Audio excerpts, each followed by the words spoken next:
চলে যা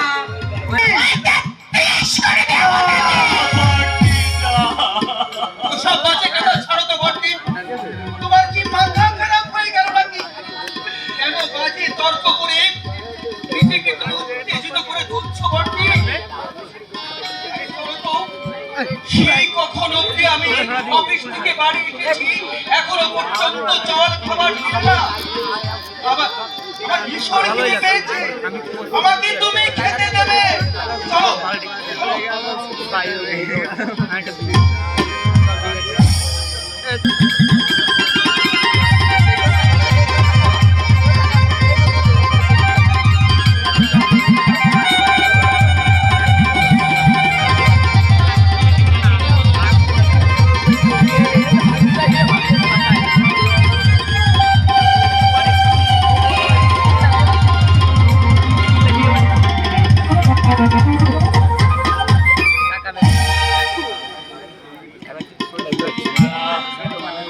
এই বাড়ি ছেড়ে আমাকে চলে যেতে হবে।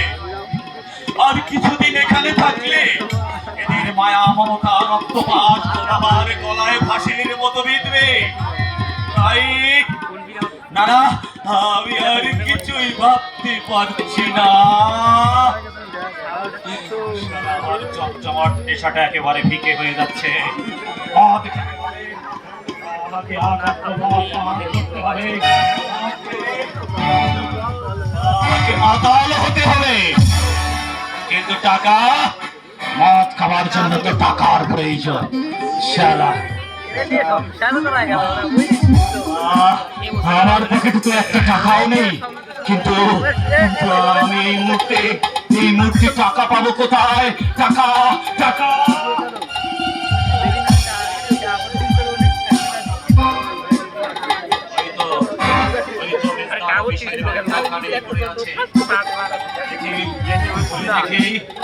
ওর মধ্যে যদি 5টা টাকা পাওয়া যায়।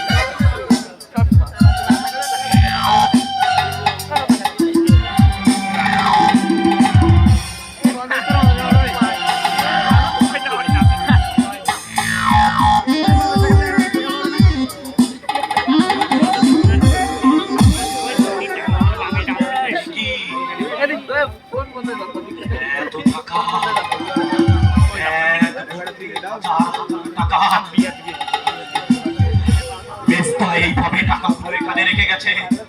না, এই টাকা আমি কাউকে দেবো না, এই টাকা সম্পূর্ণ আমার। কিন্তু এই টাকা আমি কোথায় রাখবো? এই টাকাগুলো ওদের দিয়ে দেই, কিন্তু ওরা যদি এই টাকাগুলো মেরে দেয়, না না না না, কোথায় রাখবো? মনে পড়েছে আমাদের বসার ঘরের ওই পুরনো কাঠের যে ভারী আলমারিটা আছে, এই টাকা ভর্তি ব্যাগটা আমি ওই আলমারির পিছনে লুকিয়ে রাখবো। তারপর সুযোগ বুঝে এই ব্যাগ থেকে টাকা বের করে আমি আমার জন্ম পরিচয় কিনবো, আমি আমার মা কিনবো।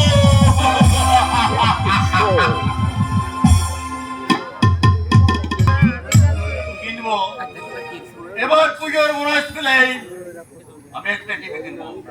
বেচারি গঙ্গা সারাদিন সংসারে হাড় ভাঙা পরিশ্রম করে, তাই ওর অবসর বিনোদনের জন্য এ বাড়িতে একটা টিভির বিশেষ প্রয়োজন। কিন্তু আমাদের জুট মিলে যেভাবে শ্রমিক অসন্তোষ মাথা চাড়া দিয়ে উঠেছে, তাহলে তাতে কতদিন চালু থাকবে তা একমাত্র ঈশ্বরই জানে।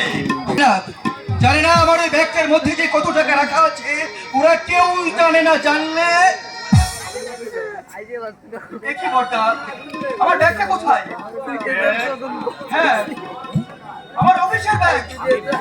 বাড়িতে এসে দেখি বড়টি জীবতে প্রচন্ড মারছে, তাই আমি ব্যাগটা এখানে রেখে ওদের দুজনকে ছাড়িয়ে দিয়ে বড়টিকে নিয়ে ভিতরে গেছিলাম। তোর ব্যাগের ভিতর কি আছে সুকান্ত?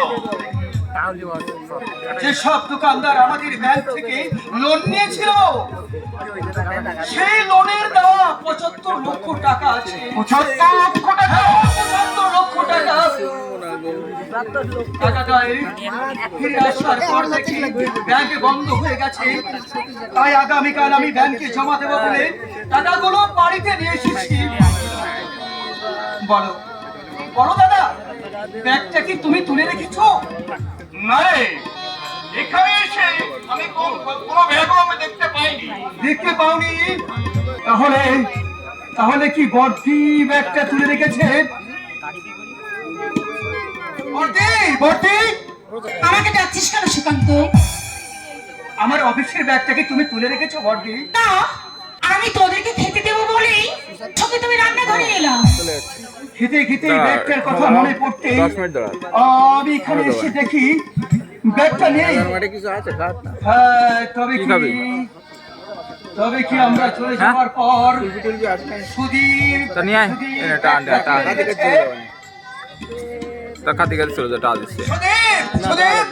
চিৎকার করছো কেন মেয়েটা? তোমরা কি আমাকে একটু শান্তিতে ঘুমোতেও দেবে না? বলো, কি বলছো তুমি? সুধীর, আরে ভাই, তুই কি আমার ব্যাগটা তুলে রেখেছিস? এই, তুমি তো আমাকে কোনো ব্যাগ ট্যাগ রাখতে দাওনি মেজদা। তোকে আমি ব্যাগটা রাখতে দেয়নি ঠিকই, আমি নিজে ব্যাগটা এখানে রেখে খেতে গিয়েছিলাম। আরে ভাই, তুই যদি ব্যাগটা ভুল করে নিয়ে গিয়ে থাকিস, হ্যাঁ, আমাকে তুই ব্যাগটা এনে দে ভাই। ওই ব্যাগে আমাদের ব্যাংকের 75 লক্ষ টাকা রাখা আছে। 75 লক্ষ টাকা? শালা, আমার পকেটে 75 পয়সা নেই, আর তোমরা কিনা দেখাচ্ছ আমাকে 75 লক্ষ টাকার স্বপ্ন। তাহলে টাকা ভর্তি একটা নিমিষের মধ্যে গেল আমি জানবো কেমন করে?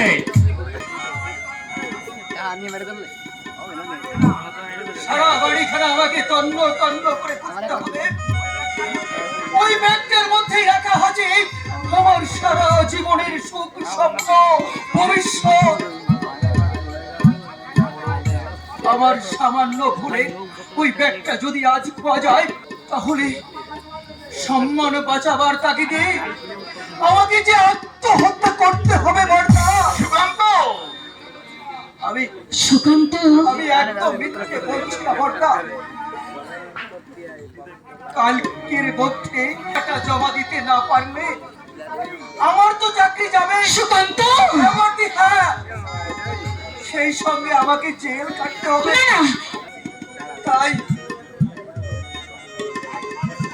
তাই তোমাদের সবাইকে আমি হাত জোড় করে বলছি, বুঝো, সবাই মিলে চারিদিকে আতি পাতি করে খুঁজো খুঁজো।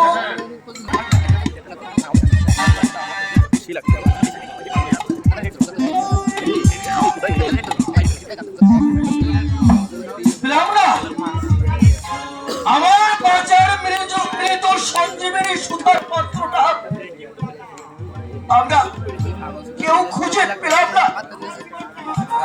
আমার জীবনটা এবার বোধহয় ব্যর্থ হয়ে গেল। না সুকান্ত, না। না ভাই না, তোর জীবনটা আমি ব্যর্থ হয়ে যেতে দেবো না। কি দিয়ে এই ভয়ঙ্কর ক্ষতি তুমি সাধন করবে বর্দা? ভাড়া বাড়িতে বাস যার বাপত্র করেছে